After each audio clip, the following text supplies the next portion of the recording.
Gereja tuh suka ngejelasin yang nggak ditanyain ke kita. Kalau mesti baca Alkitab, kenapa mesti berdoa kalau ternyata pada akhirnya kehendak Tuhan yang jadi, bukan kehendak kita. Yang paling mengagetkan saya di 2019 adalah bangkitnya para akun-akun satir Kristen ya, yang isinya anak-anak sebenarnya. Pentecostal Podcast, a podcast from Sekolah Tinggi Teologi Bethel, Indonesia. We're providing you a far-reaching discussion about life from theological perspective to its practical solution. Please enjoy and listen. May the Holy Spirit guide us. E Christ.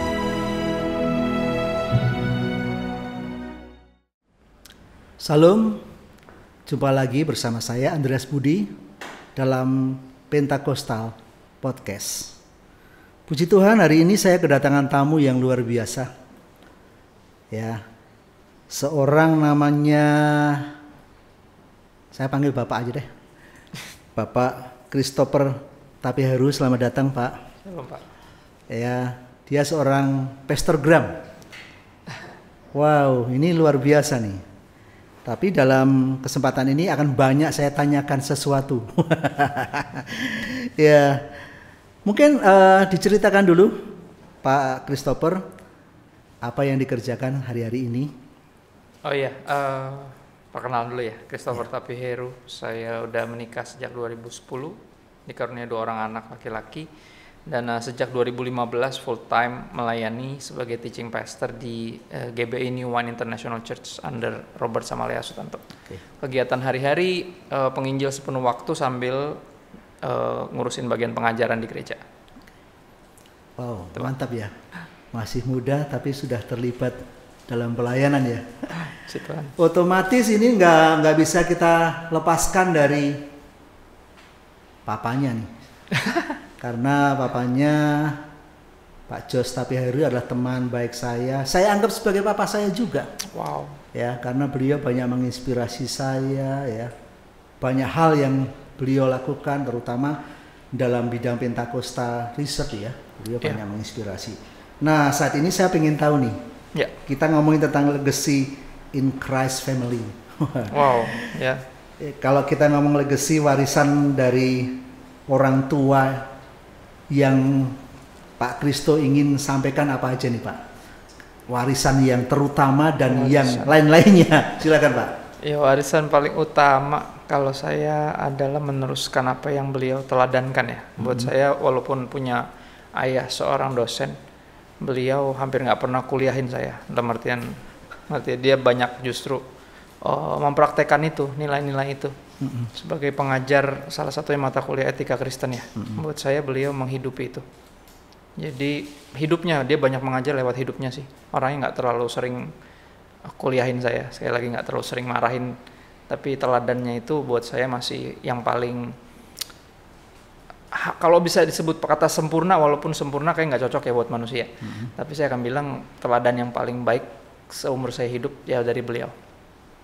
Jadi bukan banyaknya kata-kata, tetapi perbuatan tingkah laku yang bisa menjadi warisan. Menghidupi teologi itu yang diajarkan kita. Ya.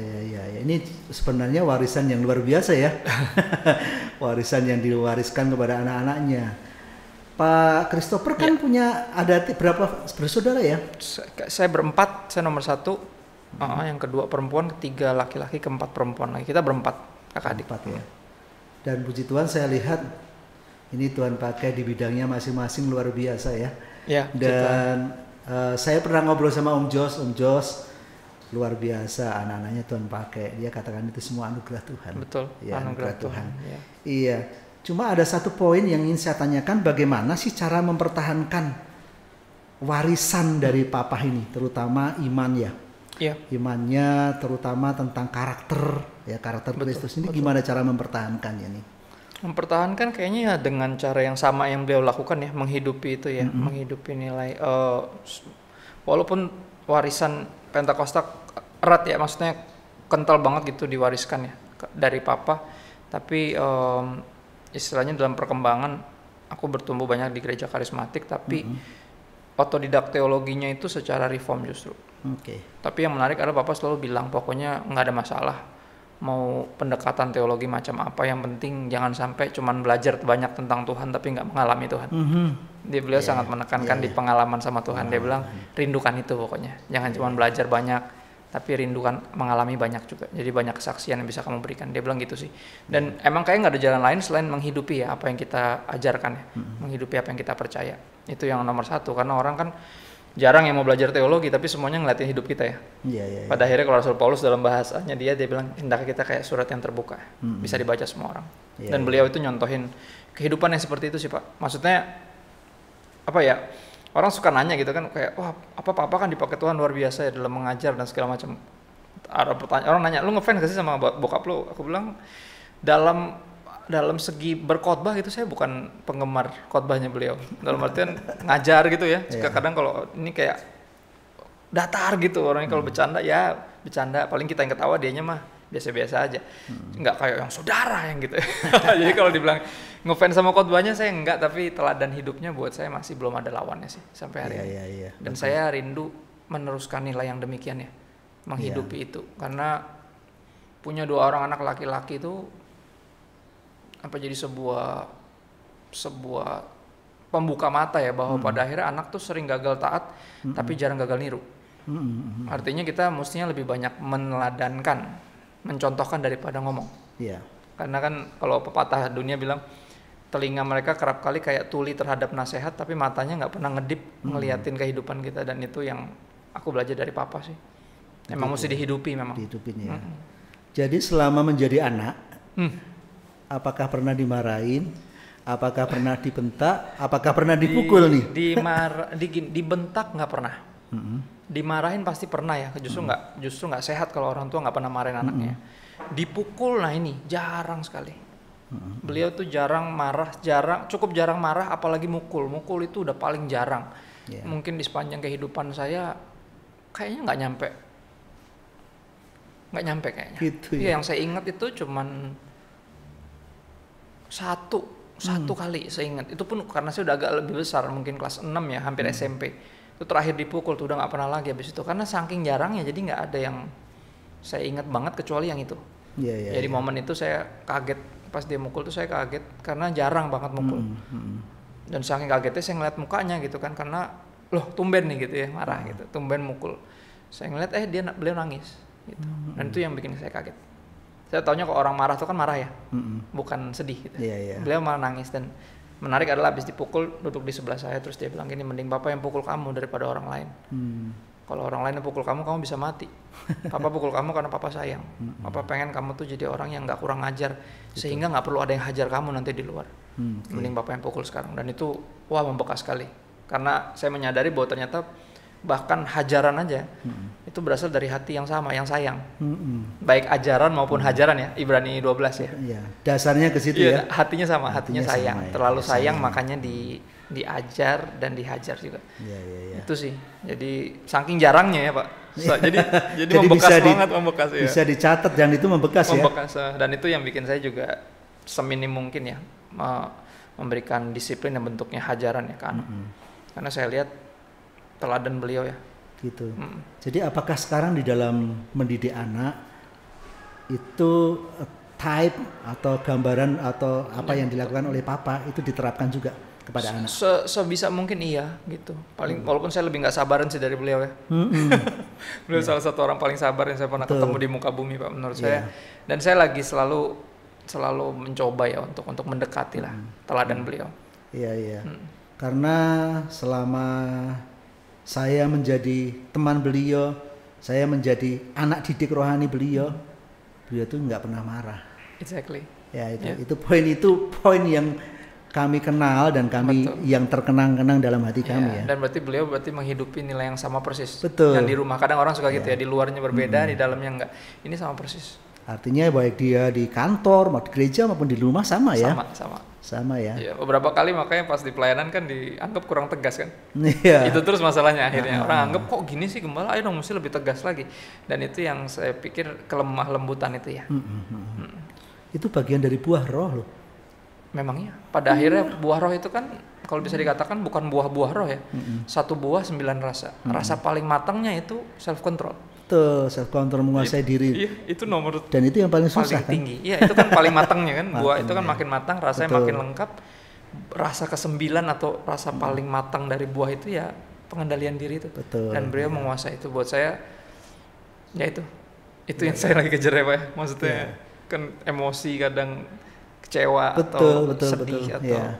tapi Justru beliau bisa. nggak kebetulan kalau Paulus ya meletakkan itu dalam urutan yang terakhir. Karena itu paling nggak gampang Nggak tanpa gampang. anugerah Tuhan. Bapak selalu bilang gitu. Iya. Tanpa anugerah Tuhan, tanpa bantuan Roh Kudus kita nggak bisa mengendalikan diri kita. Iya.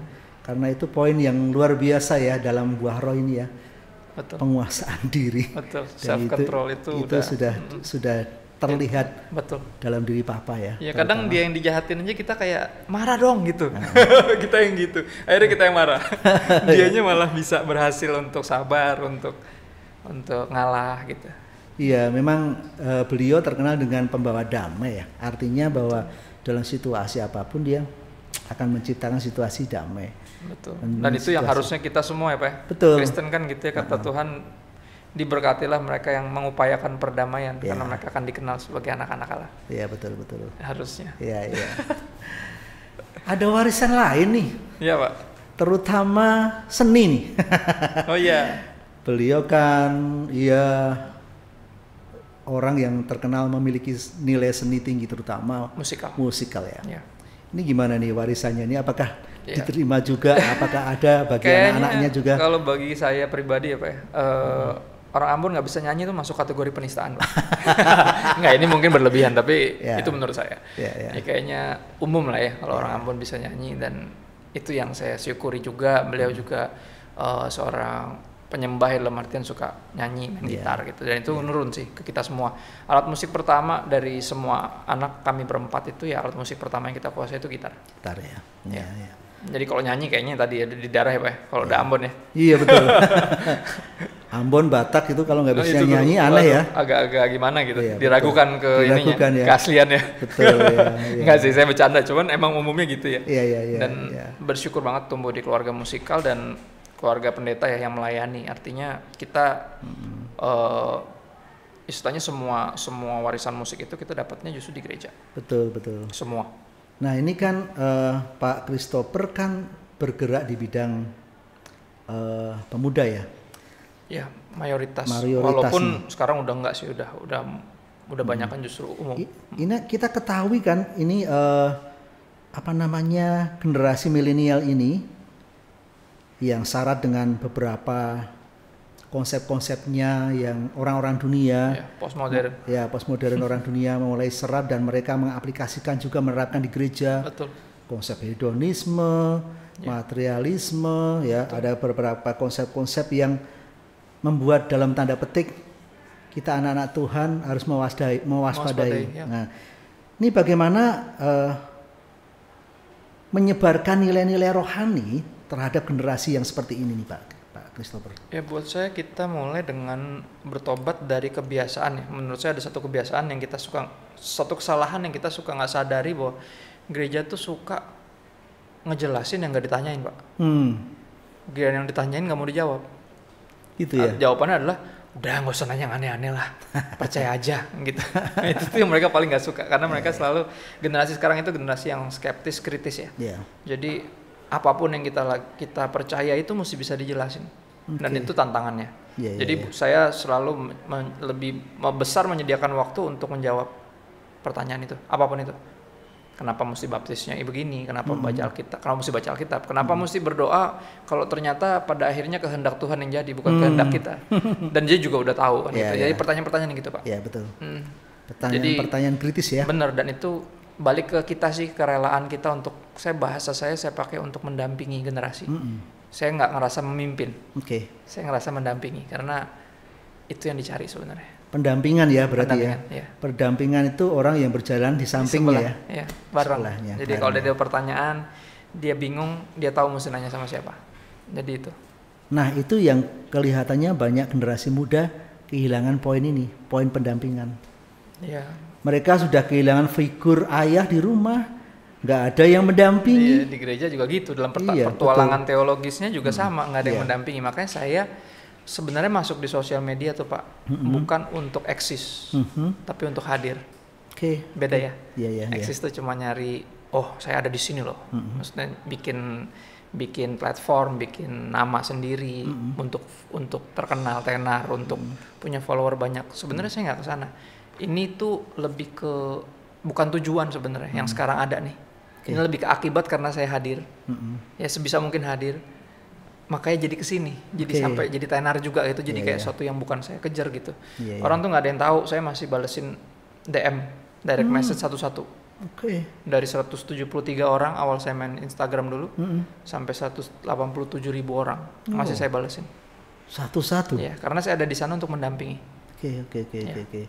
Nah, ini kan Pak Christopher bergerak di Pastorgram ini, poin pendampingan ini kan penting ya. Iya Pak.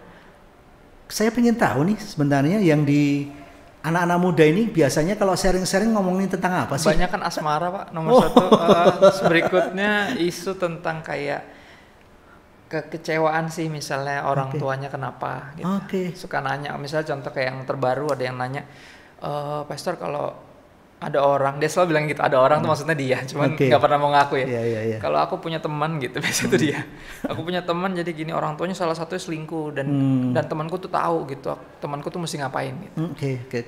Terus aku suka jawab, ya aku temenmu mesti gini, lama-lama dari temenmu, lama-lama kamu. Aku suka salah ketik karena menurutku ini pasti dia sebenarnya bukan temannya. Pertanyaan-pertanyaan yang gitu Pak, banyak kan. Baru abis itu berikutnya ya tentang keimanan ya, dalam artian kekristenan, apa yang bikin dia bingung atau apa yang bikin dia ragu-ragu, yang gitu. Jadi memang sekitar itu ya. Nomor satu asmara ya, cinta. Memang dunianya ya. Iya, dunianya dunia di situ. Emang pada akhirnya saya setuju sih Pak, maksudnya dalam hidup tuh dua pilihan yang nggak boleh salah tuh. Satu, salah pilih Tuhan tuh nggak boleh. Dua, salah pilih pasangan juga jangan. Itu. Bisa berantakan ya. Jadi emang nggak heran juga sih. Betul. Nggak heran itu jadi penting sih. Emang. Nah ini banyak sekali anak-anak muda yang kedua itu salah pilih pasangan nih. Nah itu ngeri itu. Memang akhirnya ya mereka yang menentukan dan salah pilih pasangan, artinya mereka merasakan akibatnya kan. Betul. Makanya itu yang nomor satu paling sering ditanya. Baru berikutnya tentang lebih ke tadi ya, gimana harus bersikap ya. Ketika menghadapi kenyataan yang tidak seindah kebenaran yang kita baca. Kadang gitu ya, kebenaran Alkitab harusnya gini, orang tua harusnya jadi teladan, saling mengasihi, tapi kok gini? Saya mesti gimana? Pertanyaan-pertanyaan itu ya. Banyak 2 poin itu ya. Iya.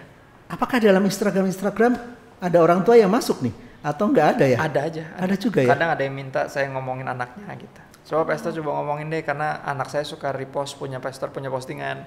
coba kalau Pastor yang ngomong mungkin didengar gitu. Oh gitu ya. Iya, banyak ini tip Pak. Kan itu mirip kayak pelayanan anak muda di gereja ya. Betul, suka nitip kan kadang mamanya kan kayak tolong ya anak saya diomongin dong gitu. Mirip sih Pak. Cuma bedanya di sosial media. Gitu ya. Jadi hampir sama persis dengan pelayanan yang onset ya. Cuma bedanya online aja. Iya. Nah, ini ada kendala nggak kira-kira yang dihadapi? Kendala ya. Kendala justru buat saya yang paling mengagetkan saya di 2019 adalah bangkitnya para akun-akun satir Kristen ya. Yang isinya sebenarnya anak-anak teologi juga. Saya tahu orang-orang beberapa. Yang saya kaget adalah gitu, saya udah siap dengan serangan dari luar ya. Udah belajar Islamologi, udah belajar udah siap dengan semua apologetika, udah siap semua. Ngomong sama ateis gimana, agnostik gimana, yang nyerangin. Dari dalam, kaget saya kalau gitu. Dari dalam ya? Iya, saya kaget. Dan lebih parahnya orang-orang teologi ya? Nah itu, karena ngerasa mungkin karena saya nggak sekolah kali. Dia pikir sasaran empuk. Ini orang pasti nggak tahu apa-apa gitu. Cuman numpang naik di pakai sosial media platform. Padahal Pastorgram itu dulu awalnya Pak istilah itu jadi bully. Itu mereka sematkan kepada saya karena dianggap saya jadi pendeta gara-gara Instagram. Sebenarnya orang biasa tadinya, cuman karena suka posting dijadiin pendeta deh. Sebenarnya enggak. Saya pada akhirnya saya tuh pendeta dulu, baru main Instagram. Iya. Mereka nggak pada tahu gitu ya? Nggak ngerti. Nah, saya baru main Instagram tuh 2016. Sedangkan jadi pendeta dari 2015. Oke. 16, 17 tuh baru mulai naik kan, 17 baru mulai naik. Jadi akhirnya dari itu jadi istilah bully. Tapi ketika saya berdamai dengan kenyataan itu, saya jadi ngeliat sejarah ya. Pada akhirnya ada penginjil yang pakai media radio misalnya.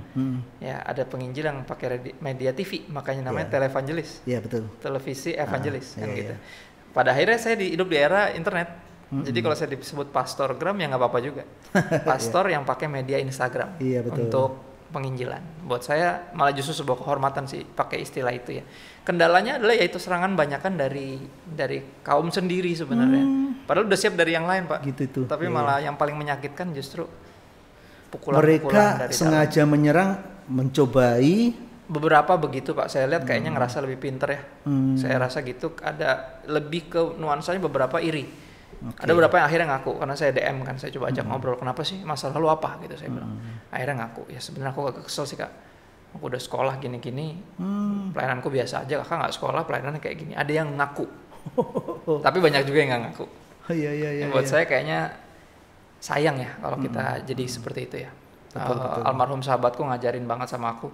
Apa artinya sama hamba Tuhan tuh mestinya nggak boleh saing-saingan, tapi mesti sayang-sayangan Pak. Sayang-sayangan ya. Ya mesti saling bantu. Ya. Akhirnya beberapa yang bertobat, admin-adminnya itu saya jadiin teman pelayanan saya, bantuin jawabin DM kadang kalau yang saya lagi nggak sempet. Saya bilang nih kasusnya lumayan heboh nih, gimana lu jawabnya? Aku bilang gitu. Jadi saya kadang serahin dia yang jawab, atau kadang saya ada platform Bible Study online, kadang saya izinkan mereka mengajar. Jadi lebih biar kepake Pak ini. Iya, betul. Dibanding buat nyerang sesama kan kayaknya. Iya betul. Dimanfaatkan ya. Saya kasih platform karena beberapa emang sebenarnya cuman kurang platform aja. Jadi mereka bikin platform sendiri yang kadang malah melukai ya banyaknya. Padahal kebenaran yang dibagikan bagus-bagus menurut saya. Cuman nggak tahu kenapa etikanya mungkin pas pelajaran etika bolos kayaknya Pak. Kayaknya ya. Saya nggak tahu. Sedih mungkin agak kopas nih di situ di bagian dipikir udahlah kurang menarik gitu ya. Jadi malah menyerang sesama. Yang harusnya nggak diserang ya karena sesama ya. Harusnya dibantu sebenarnya. Iya, karena kan saya gembalain kan banyak ya. 187.000 tuh kan orang semua ya Pak. Nggak ada peninggi badan sama pembesar harga diri gitu. Iya. Semuanya orang tuh. Harusnya kan dibantu ya. Iya. Lebih enak gitu. Nah, saya tertarik nih dengan proses pengembalaan yang di Instagram nih. Iya. Karena sedikit agak sedikit berbeda ya antara sangat pengembalaan berbeda karena kan beda-beda gereja. Betul. Nah, ini pakai metode apa, model apa nih pengembalaannya nih? Metode sebenarnya saya tersedia untuk ngejawab sih. Maksudnya kalau mereka ada pertanyaan, ada keberatan, ada yang saya sesederhana ngejawabin aja sih Pak. Kadang kalau lagi capek ngetik ya pakai voice note. Paling enggak hadir lebih dulu ya. Gitu. Kayak lebih ke karena gini, nggak semua orang punya akses ke gembalanya. Iya. Nah, nggak semua gembala tadi hadir. Hadir ya. Lama-lama makin jadi satu entitas yang nggak terhampiri ya bahasanya Pak ya. Ada orang yang bilang gitu, susah Pak, susah lah Pastor kalau gembala gua makanya lebih gampang ketemu Tuhan daripada ketemu dia. Saya bilang aduh kok gitu amat. Jadi saya berusaha hadir dalam artian kalau mereka punya pertanyaan yang nggak mungkin ditanyakan ke gembalanya, ditanyakan ke saya.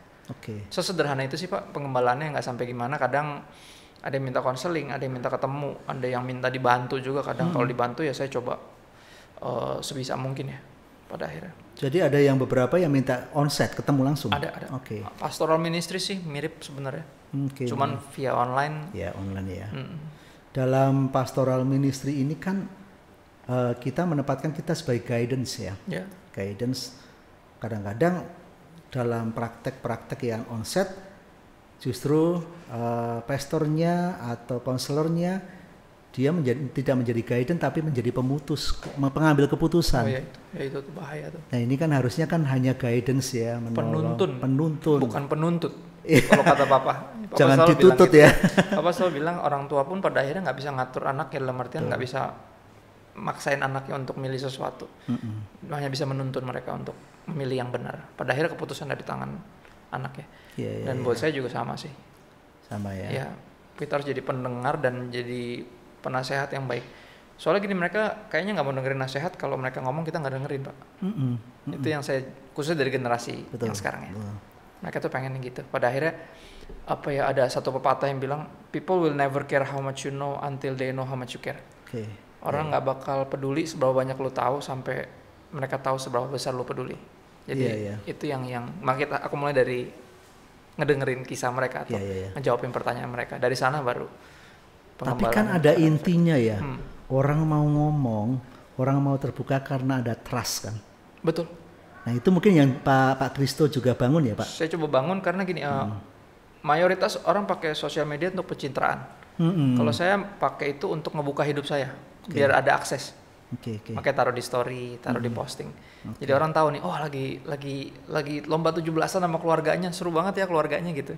Kalau saya bukan pencitraan, karena itu yang saya pengen taruh, jadi biar orang punya akses ke kehidupan saya. Jadi ya tadi membangun trust tadi. Dan itu ternyata bisa banget dipakai sosial media. Betul, saya melihat banyak yang terjadi kegagalan karena nggak ada trusting ya, nggak ada kepercayaan. Betul. Ya. Sementara orang bisa terbuka kalau udah percaya. Dan generasi sekarang yang saya dapati gitu ya, pelayanan buat anak-anak muda tuh mereka nggak nyari yang sempurna, Pak. Karena tahu nggak ada yang sempurna. Gitu ya. Udah sering banyak yang jatuh, Pak.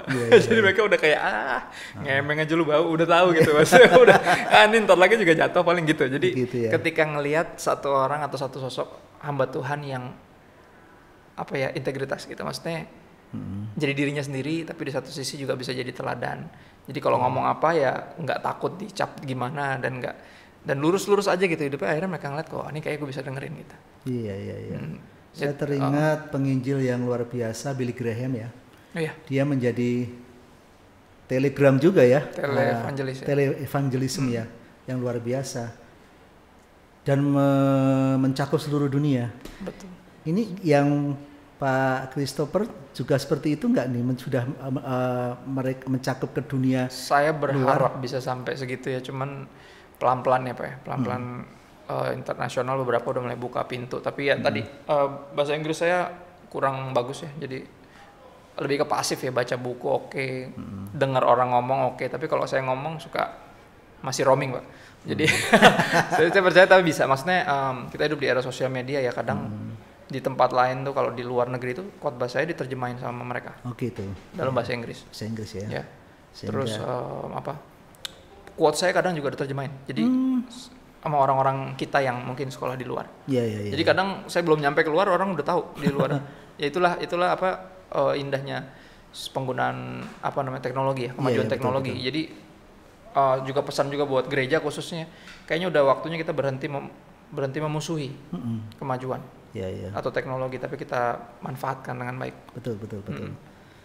Ini 170.000 ya? 187. Ya.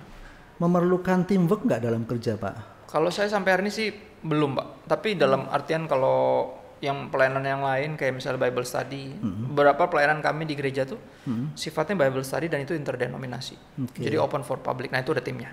Ada timnya ya. Ya, kalau untuk akun saya sih masih saya. Wow. Kalau sehari berapa ribu yang harus dijawab itu? Itu nggak nyampe ribu sih, kayak mungkin hampir 30-an 40 lah sehari. Gitu ya. Iya. Tapi rutin tiap hari pasti ada. Pokoknya kalau saya sempat pasti saya buka, saya balas. Kalau saya bingung saya diamin dulu, Pak. Iya, menarik sekali ya. Sebenarnya tujuan yang utama dari Pastor Graham ini apa sih? Ya itu tadi, saya coba untuk hadir, karena gini, generasi sekarang kan lucu ya, kalau kita ajak ke gereja nggak datang, tapi di sosial media ada terus gitu. Ya udah kita samperin aja di situ ya. Itu kan? Iya. Samperinnya di sosial media. Pada akhirnya kita kalau orang susah kita bawa ke gereja, kita bawa orangnya ke gereja, gerejanya ke dia. Jadi buat saya kehadiran saya di sana sebenarnya itu sih, kehadiran seorang hamba Tuhan yang, atau kalau bahasa penginjilan, kehadiran seorang penginjil ya. Saya percaya internet itu budaya. Sosial media itu bahasa. Sebagai seorang penginjil harus menguasai keduanya, mempelajari budayanya dan menguasai bahasanya sehingga Injilnya bisa nyampe. Gitu. Jadi memang ada unsur ke penginjilannya lebih juga ya. Lebih ke penginjilannya ya. Work of an evangelist ya, pekerjaan seorang penginjil ya. Jadi penginjilan modern ya. Pakai sosial media ya. Jadi kalau dulu model lama kan konvensional kan door to door ya. Sekarang udah akun per akun, message per message, pesan demi pesan. Per akun dan sudah mendunia ya. Betul. Wow. Ya. Harapan ke depan gimana Pak Kristen? Harapan ke depan saya berdoa lebih banyak lagi anak-anak Tuhan yang memakai sosial medianya untuk penginjilan. Karena kita jelas butuh bantuan ya. Ya betul. Nggak bisa sendiri ngejangkau semua, terlalu banyak. Saya berharap kita, tapi beberapa masih cuma pengen eksis Pak, sedih. Saya berharap semuanya tahu bahwa kita tuh ada bahkan kayak di dunia ini. Kita di dunia ini bukan buat eksis doang, tapi untuk hadir. Dan hadir yang ngebawa tadi, kita terang dan garam, memberi rasa, menyinari, memberkati untuk tujuan itu dan bawa orang kepada Tuhan. Sebenarnya itu. Semua kita harus mulai mengingat kita nih pada akhirnya penginjil. Semuanya. Iya, ini di closing statement kira-kira Pak Christopher mau ngasih sesuatu apa Pak? Closing statement apa ya? Ya tadi sih paling sesama hamba Tuhan jangan saing-saingan buat saya. Sayang-sayangan aja lah. Sayang-sayang. Ya, jadi kalau ada yang dipakai di bidang yang mana, kita kayaknya udah saatnya mulai berhenti meragukan motivasi orang ya. Oke. Dan menjaga motivasi kita sambil memotivasi dia. Iya. Kita kasih semangat. Gitu. Kalau kita lihat di pelayanan maju di mana ya kita support kita ikut senang gitu. Jangan sampai kita insecure terus ngerasa tersaingi, ini siapa nih? Kok tiba-tiba nggak sekolah muncul gitu atau sebaliknya.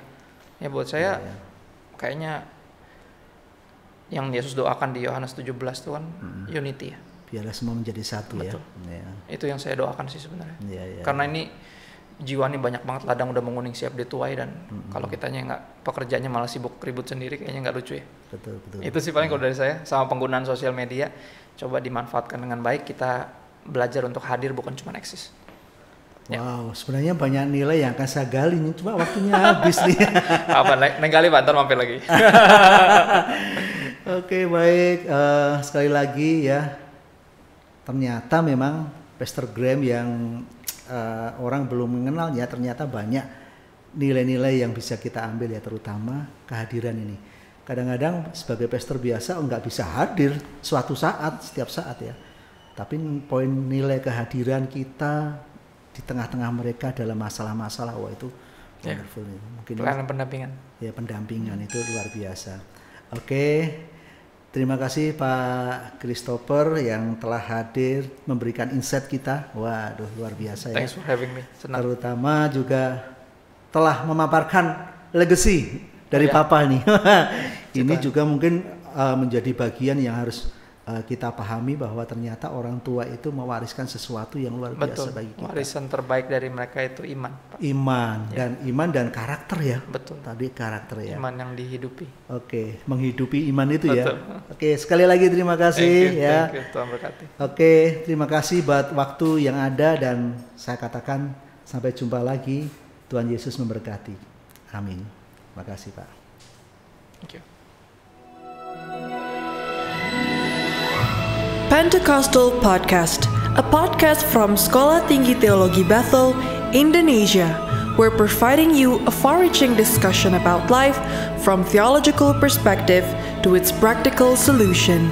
Please enjoy and listen. May the Holy Spirit guide us. E Christ.